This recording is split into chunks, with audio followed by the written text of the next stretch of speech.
Muy bien, buenas noches. Empezamos hoy con la lección número 5 del curso de apologética. Esta lección es relativamente corta, pero tiene que ver en mucho con la defensa de nuestra fe. Si nosotros vemos cómo ha ido evolucionando el curso, empezamos por una introducción, por conocer temas de filosofía, también temas de cosmovisiones, que entendimos que teníamos básicamente tres cosmovisiones, ¿verdad? El panteísmo, que hablaba de que todo es un uno, que la divinidad junto con su creación son una sola cosa. Hablamos del ateísmo, que afirma que no existe Dios. Y afirmamos del teísmo, que afirma que hay un Dios que creó todas las cosas. Por lo tanto, ese Dios está fuera de su creación y desde fuera creó todas las cosas. Y las sostiene y las administra. Eso lo vimos en la lección número 1. Después procedimos a ver los distintos argumentos que prueban la existencia de Dios desde fuera de las Escrituras, que son los más generales. Hay un cuarto argumento de esos, que es, a ver, los enumero: el cosmológico, el teleológico y el de la ley moral. Y hay un cuarto que se usa mucho que se llama el de la existencia en sí mismo, o el argumento de la necesidad de Dios, que se combina con uno que se llama el argumento ontológico de Anselmo.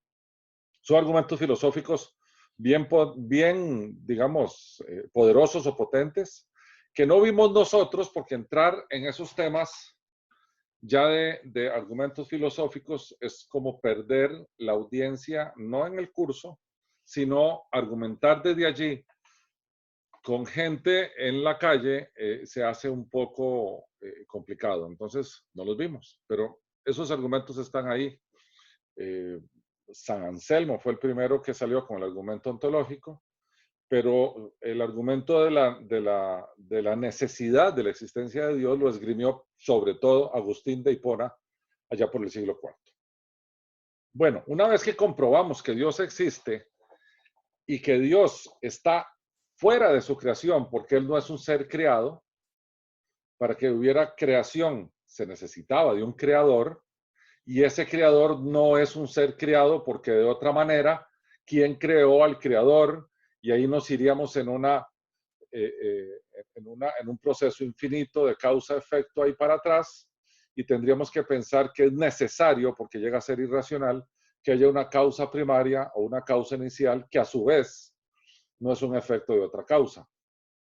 Y por eso hablamos de que Dios es un Dios que se sostiene a sí mismo, que es eterno, que siempre ha existido y que claramente no es un ser creado. Bueno, a partir de todo eso, cuando ya damos por sentado que argumentamos lo suficiente sobre la existencia de Dios, entonces ahora hay que venir a aterrizar un poquito con más profundidad sobre nuestra fe. Porque también desde nuestra fe se nos vienen encima los naturalistas o los empiristas o los ateos en general a decirnos los milagros no son posibles porque no son probados por la ciencia, porque la ciencia se ocupa de lo posible, se ocupa de lo físico, mientras que los milagros se ocupan de lo metafísico, de lo que está más allá, y la metafísica, por definición, no es un campo de la ciencia. Entonces, los naturalistas se encierran en que los milagros no son posibles porque la ciencia no los puede demostrar. Esa es su hipótesis, digámoslo así. Entonces, nosotros vamos a ver que sí son posibles, pero lo vamos a comprobar a partir de la cadena de comprobaciones que hemos venido haciendo a lo largo del curso, ¿verdad? Ya vimos los temas de las religiones y de las cosmovisiones, y analizamos las teístas, donde está el cristianismo, Y corresponde ahora empezar a ver los milagros que la Biblia narra, porque eso claramente nos va a llevar a Jesús, que está más adelante en las lecciones. Entonces, tal vez algo que destaca el cristianismo de los musulmanes, por ejemplo, o claramente de las religiones orientales, ¿verdad? De los panteístas, son los milagros. Estos son números aproximados, ¿verdad? El Antiguo Testamento nos documenta alrededor de 59 de ellos y el Nuevo Testamento habla de 42. Podríamos afirmar sin temor que tal vez los más sobresalientes de todos tienen que ver con el nacimiento y la resurrección de Jesucristo. Porque nuestra fe se basa en esas dos cosas. En que Jesús nace de una virgen y por lo tanto no tiene un padre terrenal, sino que es un padre celestial, y que Jesús resucita de entre los muertos, comprobando así que el que murió en la cruz era el Mesías esperado. Entonces, esos dos milagros son milagros que la ciencia combate y que nosotros estamos en la obligación de defender desde varias perspectivas. Hoy lo vamos a hacer desde una lógica que hemos venido usando en todo el curso, ¿verdad? No vamos a usar silogismos, sin embargo, el día de hoy, pero sí vamos a intentar explicar este tema de los milagros. ¿Ok?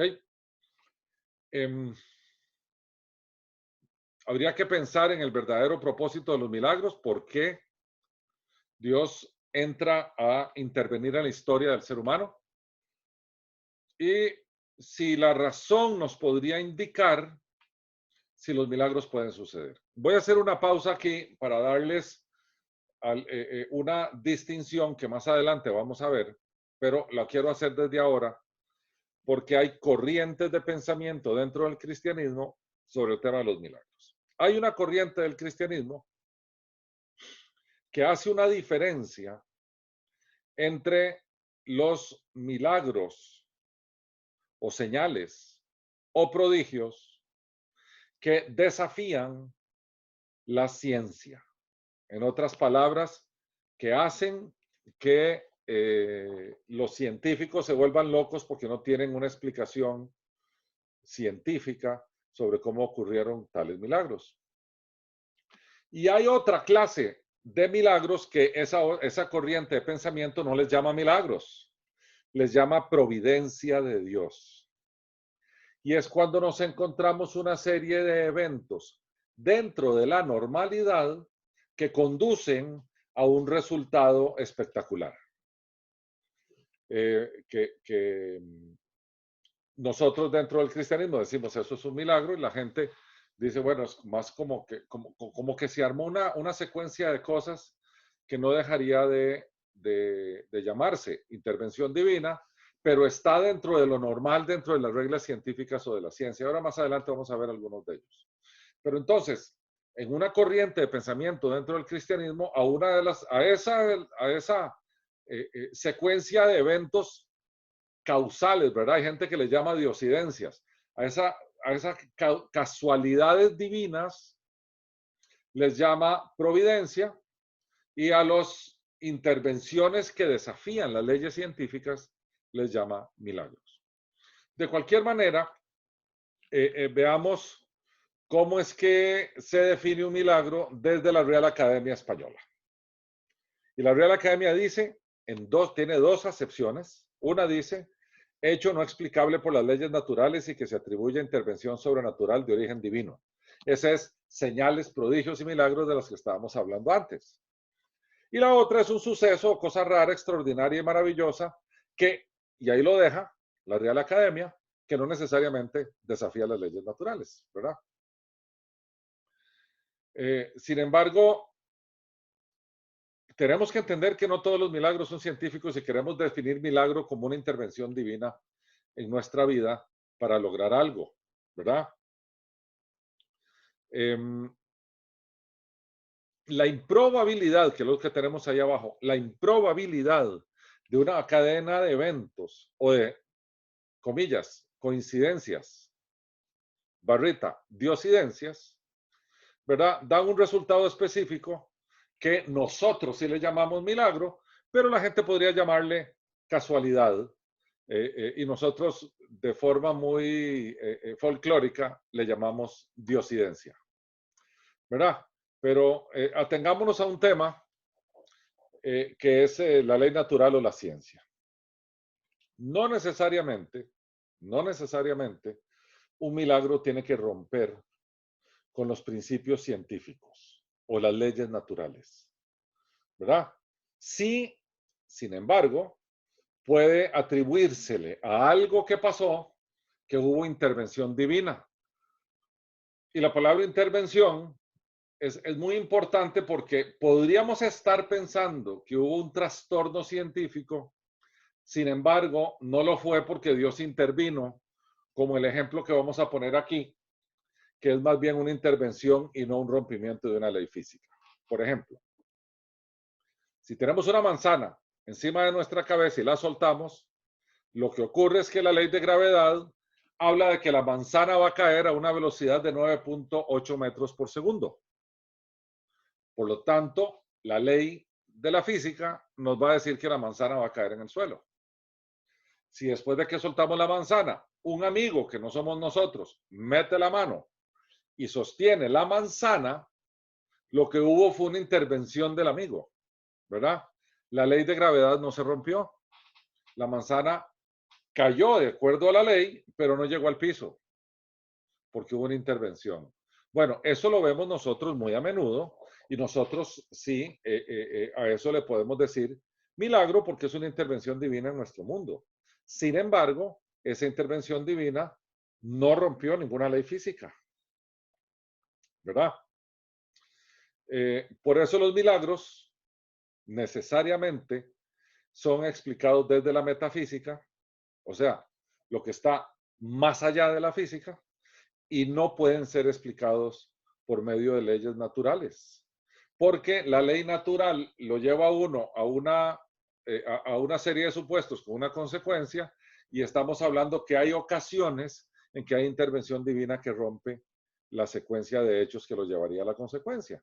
Entonces, no necesariamente el que yo suelte una manzana que está por encima de mi cabeza va a caer en el piso, como diría la ley de la gravedad, a 9.8 metros por segundo, porque puede ser que alguien intervenga y la ataje de camino, ¿verdad? Eso sería una intervención divina, pero es una intervención divina que no rompió ninguna ley de la ciencia. Sin embargo, desde la ciencia no se podría explicar, ¿verdad?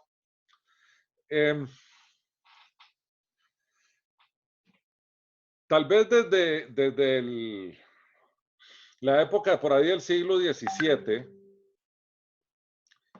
en los periodos del Renacimiento y el llamado el periodo de la Ilustración, ha empezado este pleito entre la ciencia y la teología.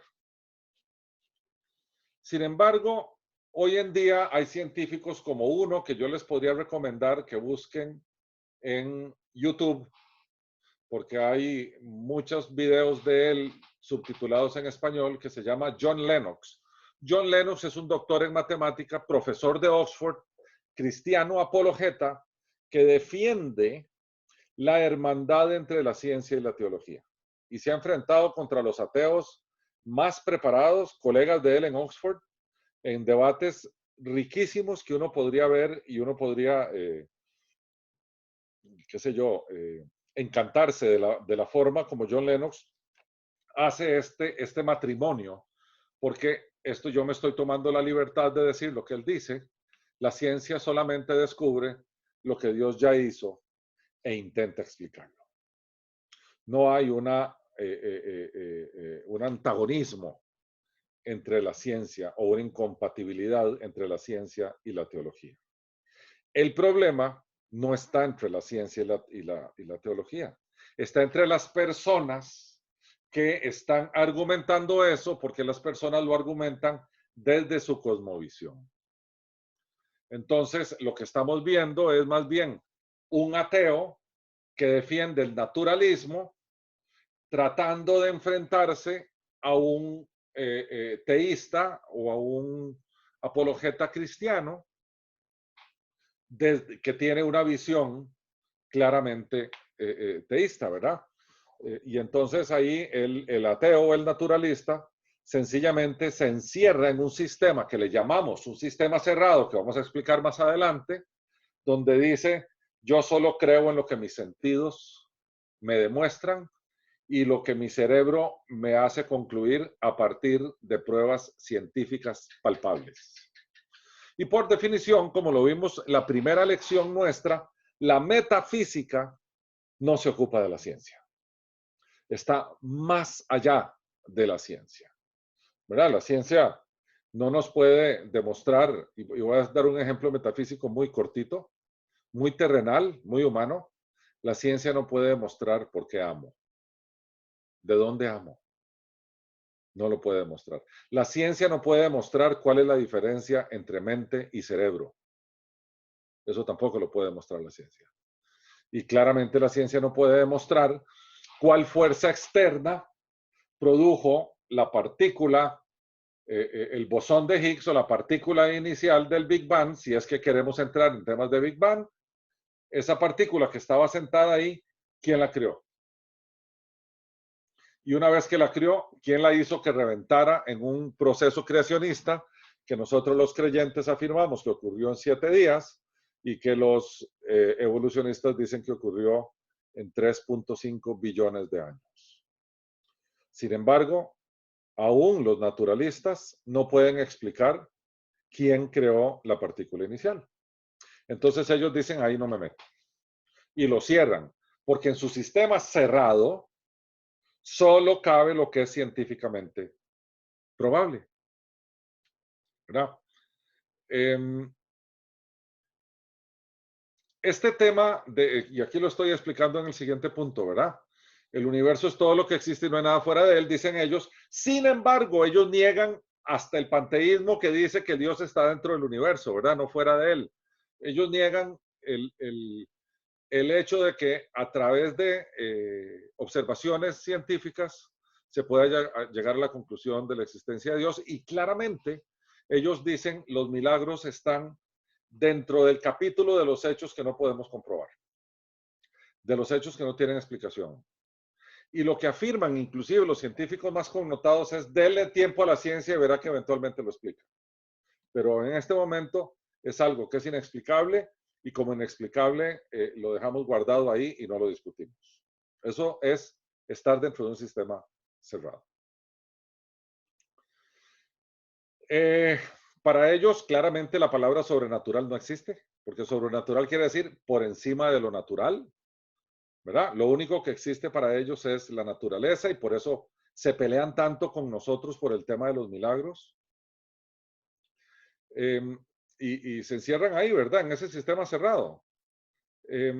Este profesor, Richard Lewontin, que es un genetista de la Universidad de Harvard, admite que los científicos son guiados por la filosofía del naturalismo y no por la búsqueda de la verdad. Vean qué interesante es esto.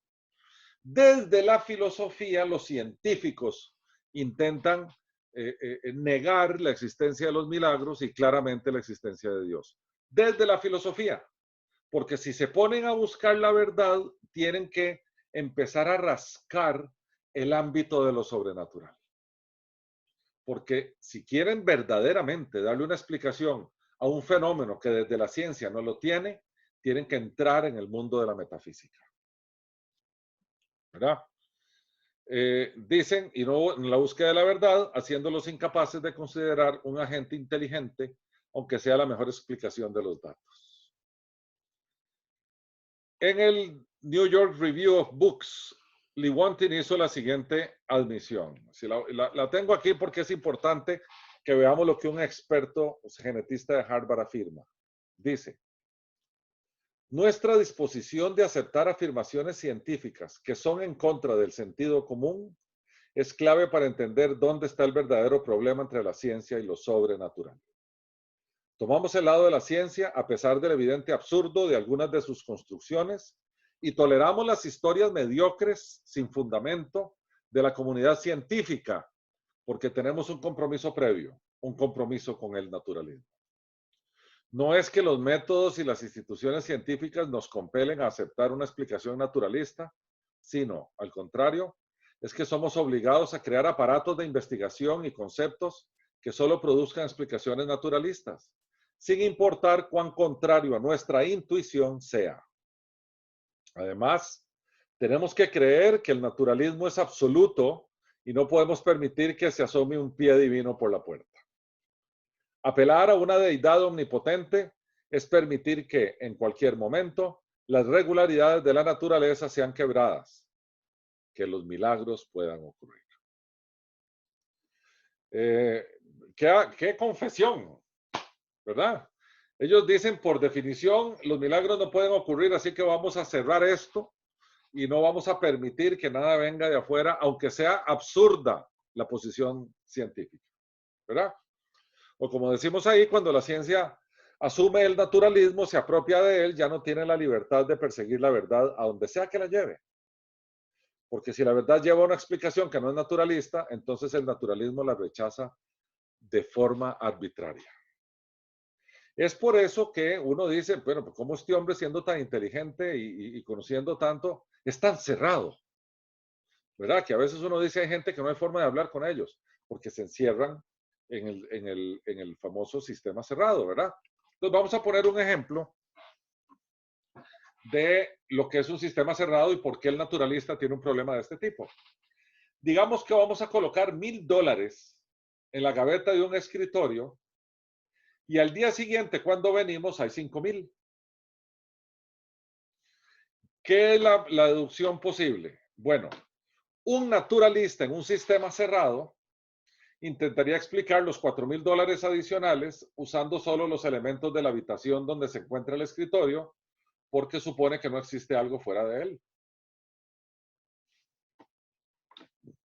Decir que no hay nada que exista fuera de la habitación, de nuevo, es presuponer un sistema cerrado, de modo que nada ni nadie puede entrar en esa habitación.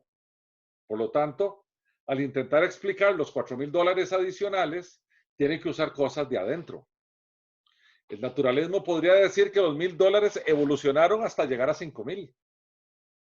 O que la tinta y los papeles del escritorio se cayeron en la gaveta y se mezclaron casualmente de alguna manera. Lo que el naturalismo no puede decir es que entró tu abuelita mientras dormías y te colocó los $4000 en la gaveta del escritorio.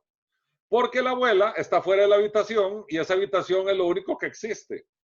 En el naturalismo la abuela no puede existir. Es algo que presume automática y arbitrariamente. Vean, en este ejemplo, es el ejemplo de la evolución. ¿Verdad? Los evolucionistas dicen que todo ocurrió por casualidad, que todo se mezcló en una vorágine de cosas y que casualmente apareció la vida como la conocemos.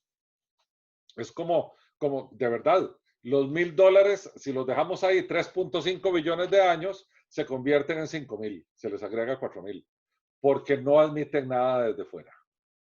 ¿Verdad? Ese es un ejemplo que me parece a mí ilustra mucho el sistema cerrado de los naturalistas, ¿verdad? Sin embargo, como vimos nosotros en los 3 argumentos anteriores de la existencia de Dios, sabemos que el universo no es un sistema cerrado.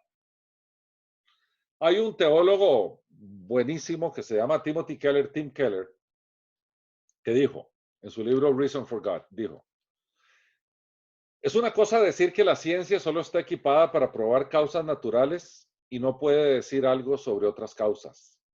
Es otra cosa totalmente diferente insistir que la ciencia prueba que ninguna otra causa existe, lo cual no prueba. No hay ningún experimento científico que pueda probar la afirmación. Las explicaciones sobrenaturales son imposibles para fenómenos naturales. Esta es una presuposición filosófica y no un descubrimiento científico. Al demostrar nosotros la existencia de Dios, un ser sobrenatural todopoderoso, se demuestra también que tal ser tiene la capacidad y posibilidad de realizar actos sobrenaturales y seguramente eventos improbables sucederán. En pocas palabras, y el principal argumento de todos de que los milagros son posibles, es la posibilidad de milagros existe porque Dios existe. Y como Dios, por definición, es un ser sobrenatural, Él está en capacidad de hacer actos sobrenaturales. Entonces, es imposible que nosotros probemos que los milagros son posibles si antes no hemos probado que Dios existe. Porque la existencia de Dios, y por eso es importante los tres argumentos anteriores que explicamos en las tres lecciones anteriores, y por eso lo hicimos antes de esta, porque la sola existencia de Dios hace muy posible los milagros, porque los milagros son actos sobrenaturales de un ser que por definición es sobrenatural. ¿Verdad? Entonces, a diferencia del naturalismo, el teísmo, gracias a las evidencias de la existencia de Dios y de la cosmovisión teísta, que hemos pasado todo el curso haciéndolo, conoce que el universo es un sistema abierto, no es un sistema cerrado. Por lo tanto, permite la posibilidad de que algo fuera de la naturaleza, o sea, sobrenatural, pueda entrar allí.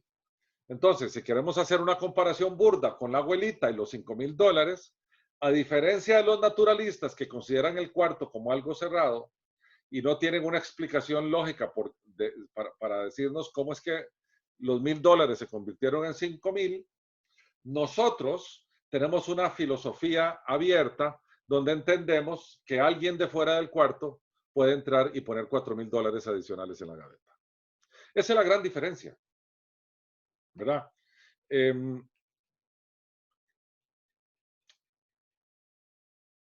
Las objeciones en contra de los milagros vienen a partir de que son ajenos a la experiencia humana de todos los días.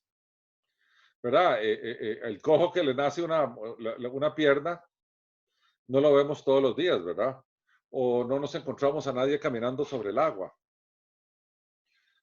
Los tipos de milagros que nosotros vemos hoy en día son bien distintos a los milagros que registra la Escritura. No vemos al Mar Rojo abriéndose, ¿verdad?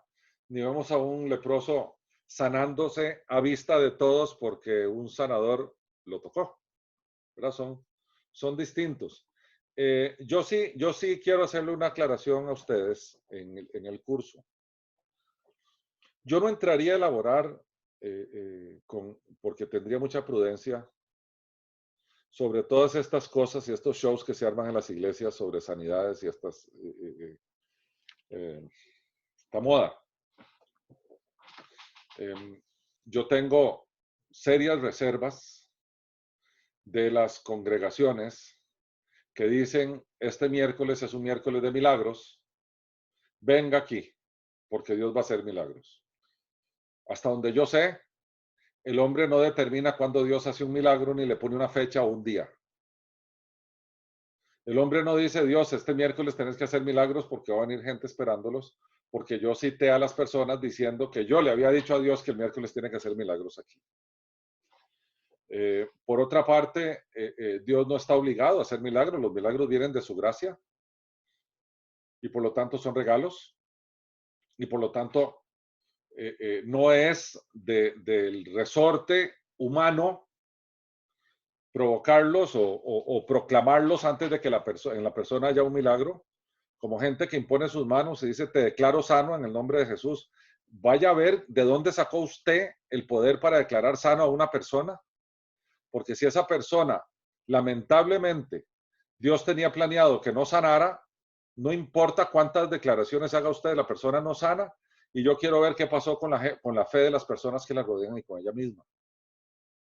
Yo he tenido a lo largo de mi vida serias disputas con los milagreros que se atribuyen capacidades divinas.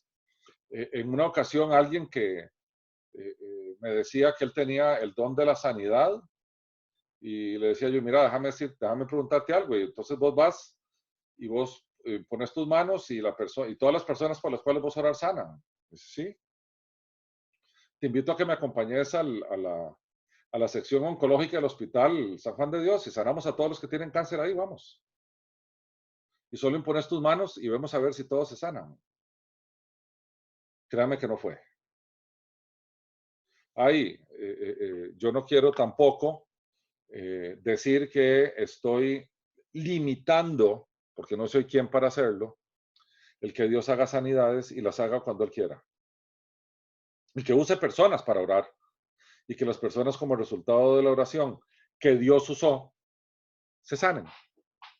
Porque la voluntad de Dios tiene lo que llamamos causas y medios. Dios es la causa principal por la cual sana personas y usa medios como su iglesia para que a través de ella las personas sanen cuando Dios tiene dentro de su plan tal sanidad. Pero nosotros no lo sabemos. Por lo tanto, nos corresponde orar para que Dios haga su voluntad en esa persona, pero no nos corresponde proclamar sanidad en la persona, porque no sabemos si en los planes de Dios esa sanidad existe. Puede que no. A ver, la mayoría de los casos es un no. Entonces, la forma como nosotros operamos esto tiene que cambiar porque no es un show.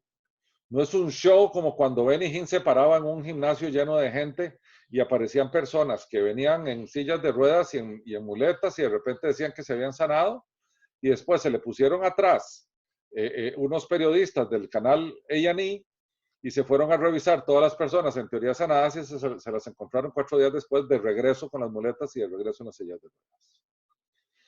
Entonces esto hay que tener mucho cuidado con el tema de los milagros. Los milagros vienen de Dios y no de nosotros y ocurren cuando Dios quiere que ocurran y no cuando nosotros queremos que ocurran. Esto es sumamente delicado. Ok, bueno.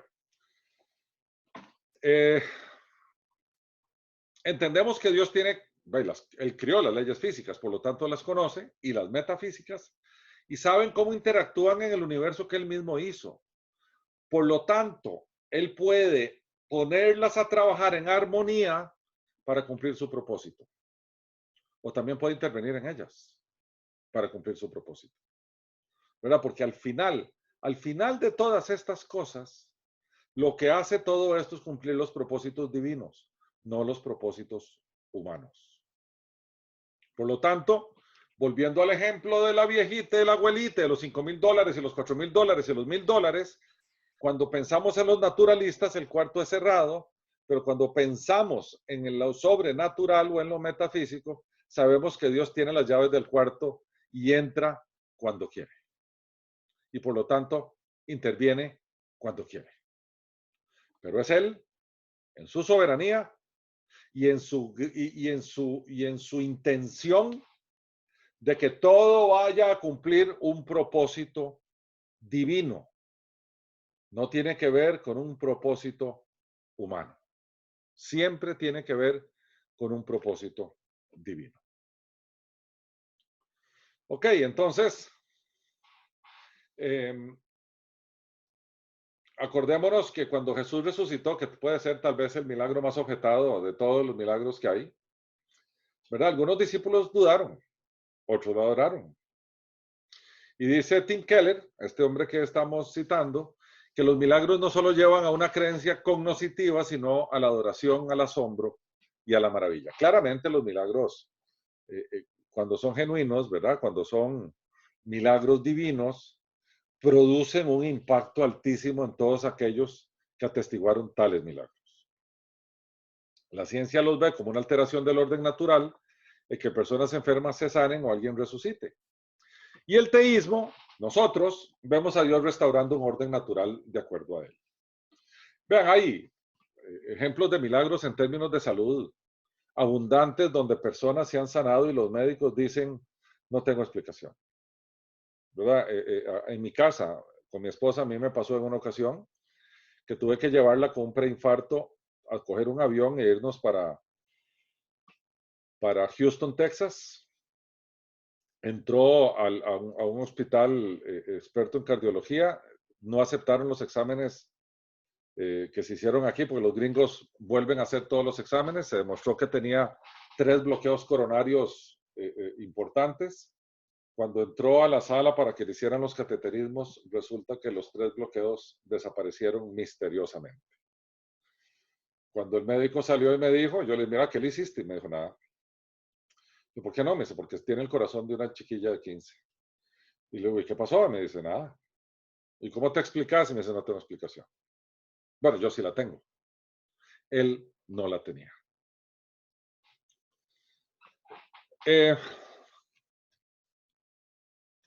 Recordemos al principio. Hay un signo de interrogación ahí, perdón, voy a quitarme porque ese signo de interrogación no va aquí, perdón. Cuando Dios creó el mundo, recordemos que todo era bueno, ¿se acuerdan? Que cada vez que iba creando algo, iba diciendo, y eso era bueno. Lo único, para bendición de las mujeres que están aquí en el curso, lo único que Dios no le pareció bueno de todo lo que creó es que el hombre estuviera solo. Y dijo, y eso no es bueno. Entonces creó a la mujer. Pero bueno, Dios creó al mundo y lo hizo todo bien, sin que hubiesen muerte, enfermedades, ¿verdad? Porque entendemos que como resultado de la maldición de la caída, todo eso nos cayó a los seres humanos. Y nosotros vamos de regreso porque el cuento de la Biblia y la historia de la Biblia es cómo vamos a ir de regreso a esa condición. Y sabemos que esa condición la vamos a alcanzar cuando Jesús venga en su segunda venida. Entonces, de nuevo citamos a Tim Keller que dice, los milagros no son solo un reto a nuestro intelecto, sino una promesa a nuestro corazón que el mundo que anhelamos está pronto a venir. Porque cada vez que nosotros nos enteramos de un milagro, eso lo que hace es cimentar un poquito más nuestra fe, quedándonos, como dice la Biblia, como viendo al invisible, entendiendo que aunque no lo veamos, Él existe y existe con muchas evidencias. Por tanto, los milagros entendemos que son sobrenaturales. Exceden las normas naturales o las intervienen, porque vienen de un Dios sobrenatural. ¿Verdad? Entonces, podemos demostrar que los milagros existen porque ya demostramos que Dios existe. Ese es tal vez la gran conclusión del tema de los milagros.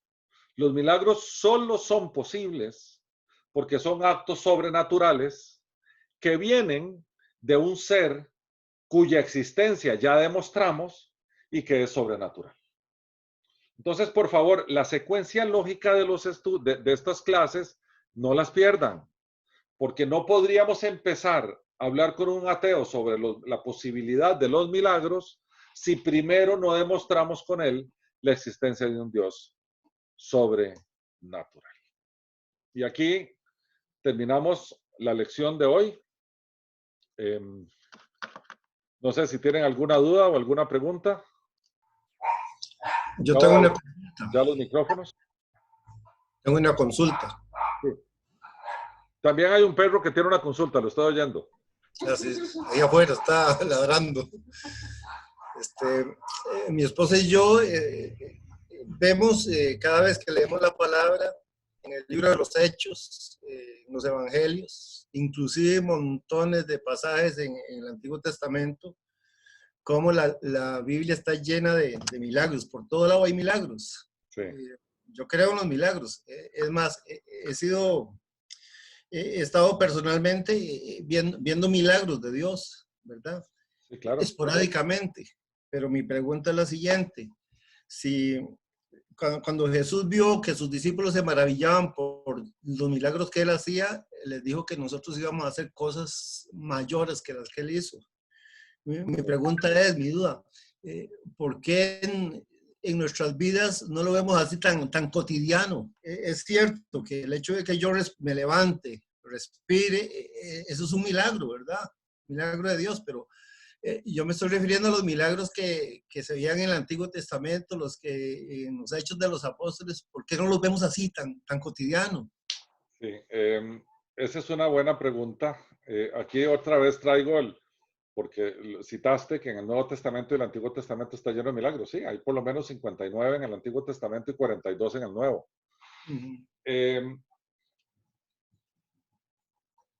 Lo que pasa es que esos son registrados en una zona muy chiquitita. Tal vez, toda allá en Palestina, ¿verdad? Entonces, tal vez si vos hubieras sido un indito de aquí de Costa Rica, dirías, yo no he visto un solo milagro y todo eso estaba ocurriendo allá en aquel momento, ¿verdad? No necesariamente nosotros estamos viendo lo que está ocurriendo en otras partes, pero a veces nos llegan relatos de intervenciones divinas que es algo que no tiene explicación.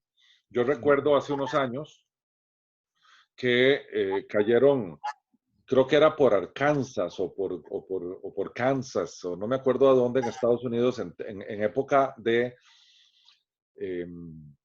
de estos, ¿cómo se llama? Tornados. Ah, Tornados. tornados. Que aparecieron como 2 o 3 al mismo tiempo en un pueblo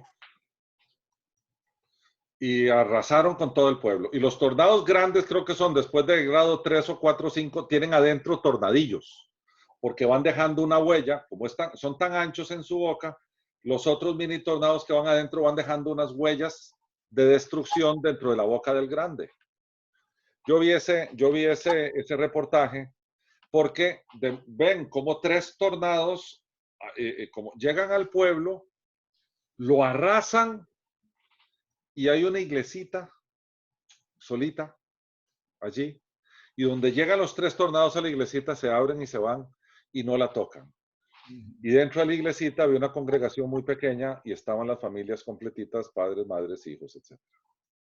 Y entonces el reportaje decía, venía gente experta en estos temas y decía, eso que pasó allí no es natural, porque el curso de estos tornados no se podía desviar. Entonces uno dice, bueno, si a ellos les tocó, tal vez no fue el Mar Rojo abierto, pero sí les tocó un fenómeno espectacular de esos, ¿verdad? Y no crean que solo ocurren milagros para bien, también ocurren para mal. Para mal digo yo para sufrimiento, perdón, no es para mal, para sufrimiento. ¿Alguno de ustedes ha leído el libro Cuando lo que Dios hace no tiene sentido? De James Dobson.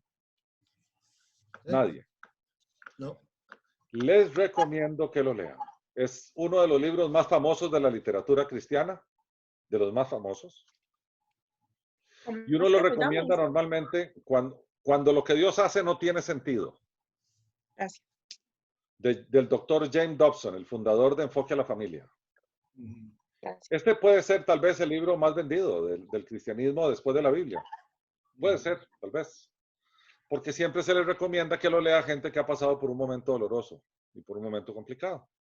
Bueno, en el libro, el doctor Dobson explica que hubo también un pueblo, al igual que este otro que les acabo de mencionar, pero funcionó a la inversa.